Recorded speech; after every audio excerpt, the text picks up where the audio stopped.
قسط نمبر 1 میں داستان ایمان فروشوں کی، جب کوئی سلطان صلاح الدین ایوبی کے خیمے میں پہنچی۔ تم پرندوں سے دل بہلایا کرو، سپاہ گری اس انسان کے لیے ایک خطرناک کھیل ہے جو عورتوں اور شراب کا دل دادا ہو۔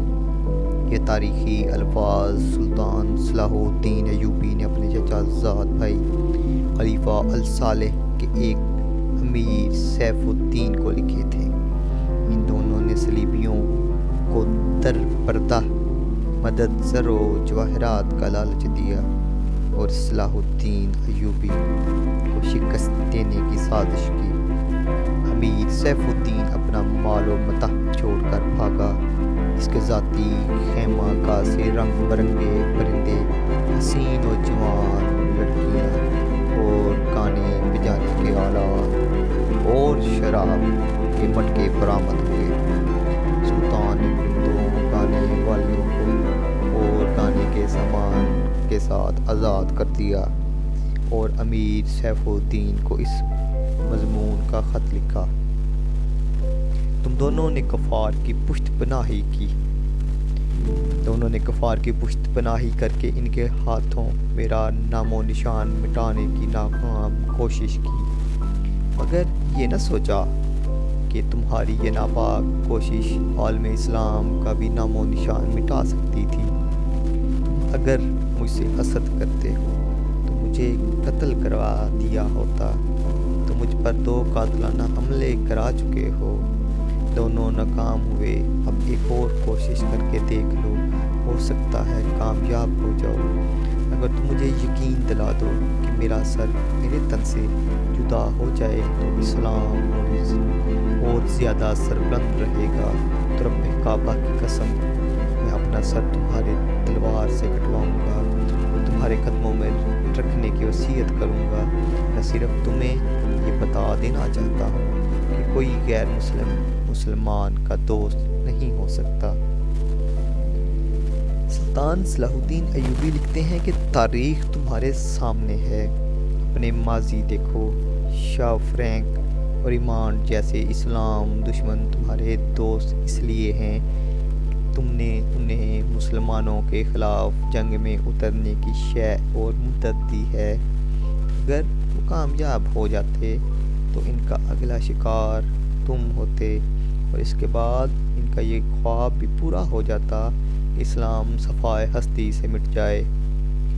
تم جنگجو قوم کے فرد ہو، فن سپاہ گری تمہارا قومی پیشہ ہے۔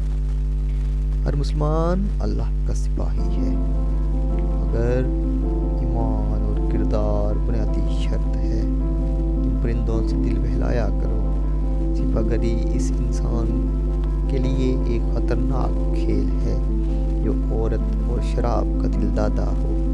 مگر تم سے میں درخواست کرتا ہوں کہ میرے ساتھ تعاون کرو اور میرے ساتھ جہاد میں شریک ہو جاؤ۔ اگر یہ نہیں کر سکتے تو میری مخالفت سے باز آ جاؤ۔ میں تمہیں کوئی سزا بھی نہیں دوں گا۔ اللہ تمہارے گناہ معاف کرے۔ صلاح الدین ایوبی۔ ایک یورپی مورخ لین پول لکھتا ہے: صلاح الدین کے ہاتھوں جو مال غنیمت لگا اس کا کوئی حساب نہیں تھا۔ جنگی قیدی بھی بے اندازہ تھے۔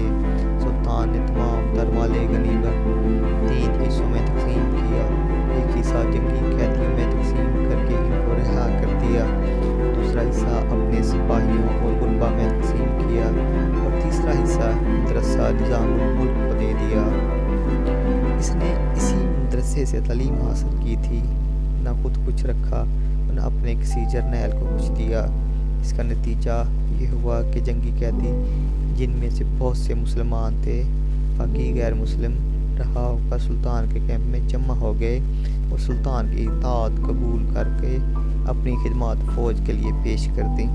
ایوبی کی کشادہ ظرفی اور عظمت دور دور تک مشہور ہو گئی۔ ناظرین، اس سے پہلے حسب بن صبح کے پراسرار فرقے فدائی، جنہیں یورپین مورخین نے قاتلوں کا گروہ لکھا ہے، صلاح الدین ایوبی پر 2 بار قاتلانہ حملے کر چکے تھے، لیکن اللہ نے اس عظیم مرد مجاہد سے بہت کام لینا تھا۔ دونوں بار ایک معجزہ ہوا جس میں یہ مرد مجاہد بال بچ گیا۔ سلطان پر تیسرا قاتلانہ حملہ اس وقت ہوا جب وہ اپنے مسلمان بھائیوں اور صلیبیوں کی سازش کی چٹان کو شمشیر سے ریزہ کر چکا تھا۔ امیر سیف الدین میدان جنگ سے بھاگ گیا تھا، مگر وہ سلطان کے خلاف مغرض کینہ سے باز نہیں آیا۔ اس نے حسن بن صباح کے قاتل فرقے کی مدد حاصل کی۔ حسن بن صباح کا فرقہ اسلام کے آستین نظام کی طرح پل رہا تھا۔ اس کا تفصیلی تعارف بہت ہی طویل ہے۔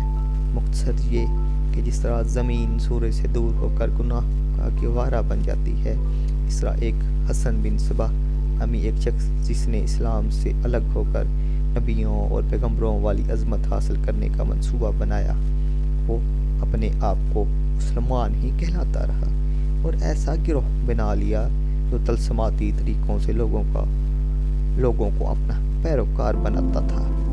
اس مقصد کے لیے اس گروہ نے نہایت حسین لڑکیاں، نشاور جڑی بوٹیاں اور چرب زبانی جیسے طریقے استعمال کیے، جس میں جا کر پتھر بھی موم ہو جاتے تھے۔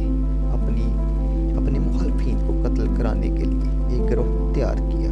قتل کے طریقے خفیہ اور پراسرار ہوتے تھے۔ اس فرقہ کے افراد اس قدر چلاک، ذہین اور نڈر تھے کہ بھیس بدل کر بڑے بڑے جرنیلوں کے باڈی گارڈ بن جاتے تھے۔ جب کوئی پراسرار طریقے سے قتل ہو جاتا تو قاتلوں کو سراغ ہی نہیں مل پاتا تھا۔ ناظرین، کچھ عرصہ بعد ہی یہ فرقہ قاتلوں کا گروہ کے نام سے مشہور ہوا۔ لوگ سیاسی قتل کے ماہر تھے، زہر بھی استعمال کرتے تھے جو حسین لڑکیوں کے ہاتھوں شراب میں دیا جاتا تھا۔ بہت مدت تک یہ فرقے اس مقصد کے لیے استعمال ہوتے رہے۔ اس کے پیروکار فدائی کہلاتے تھے۔ سلطان صلاح الدین ایوبی کو نہ تو لڑکیوں سے دھوکہ دیا جا سکتا تھا اور نہ ہی شراب سے، مگر دونوں سے نفرت کرتے تھے۔ سلطان کو اس طریقے سے قتل نہیں کیا جا سکتا تھا۔ اس کو قتل کرنے کا یہی ایک طریقہ تھا کہ اس پر قاتلانہ حملہ کیا جائے۔ اس کے محافظوں کی موجودگی میں اس پر حملہ نہیں کیا جا سکتا تھا۔ 2 حملے ناکام ہو چکے تھے، اور جبکہ سلطان کو یہ توقع تھا کہ اس کا چچا زاد بھائی الصالح اور امیر سیف الدین شکست کھا کر توبہ کر چکے ہوں گے، انہوں نے انتقام کی ایک اور زیر زمین کوشش کی۔ ناظرین، اس کے ساتھ ہی آج کی ایپیسوڈ ختم ہوئی۔ اگلی ایپیسوڈ کے لیے ہمارے چینل کو سبسکرائب کریں اور بیل آئیکن پر کلک کریں۔